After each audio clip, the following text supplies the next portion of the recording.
July ತಿಂಗಳಲ್ಲಿ ಮಾನವೀಯತೆ ಹಬ್ಬವನ್ನು ಮಾಡ್ತಾ ಇದ್ದೀವಿ.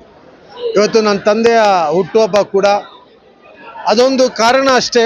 ಆದರೆ ಮಾನವೀಯತೆ ಹಬ್ಬವನ್ನು ಎಲ್ಲ ಜಾತಿ ಧರ್ಮ ಎಲ್ಲರನ್ನ ಜೊತೆಗೂಡಿಸುವಂಥ ಒಂದು ಹಬ್ಬ ಇದು.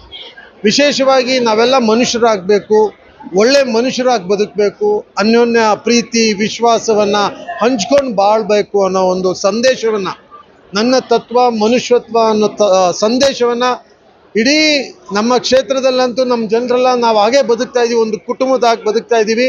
ಇವತ್ತು ನಾವು ಒಂದು ವೇದಿಕೆಯನ್ನು ಕೂಡ ನಿರ್ಮಾಣ ಮಾಡಿದ್ದೀವಿ, ಮಾನವೀಯತೆಯ ವೇದಿಕೆ ಅಂತೇಳಿ ಒಂದು ವೇದಿಕೆಯನ್ನು ನಿರ್ಮಾಣ ಮಾಡಿದ್ದೀವಿ.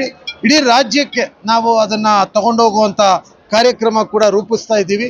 ಖಂಡಿತವಾಗಿ ಯಾರು ಕಷ್ಟದಲ್ಲಿದ್ದಾರೆ, ಯಾರಿಗೆ ಮಾನವೀಯತೆಯ ದೃಷ್ಟಿಯಲ್ಲಿ ಏನೇನು ಮಾಡಬೇಕು, ಎಲ್ಲೆಲ್ಲಿ ಮನುಷ್ಯತ್ವದ ಪ್ರೀತಿಯನ್ನು ಬೆಳೆಸಬೇಕು, ಅಲ್ಲಿಗೆ ನಮ್ಮ ವಾಲಂಟಿಯರ್ಸ್ ರೀಚ್ ಆಗ್ತಾರೆ, ಕೆಲಸ ಮಾಡ್ತಾರೆ.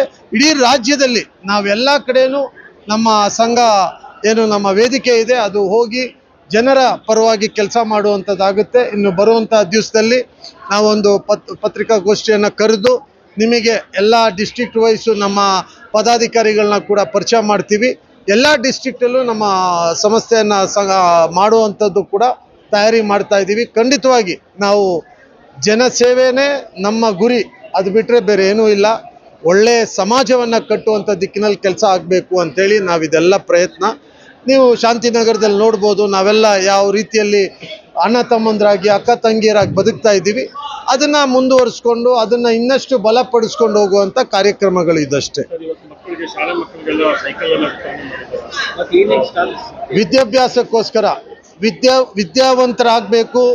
ವಿದ್ಯಾಭ್ಯಾಸ ಇದ್ರೇ ಈ 21ನೇ ಶತಮಾನದಲ್ಲಿ ನಾವು ಮುಂದುವರಿಲಿಕ್ಕೆ ಸಾಧ್ಯ.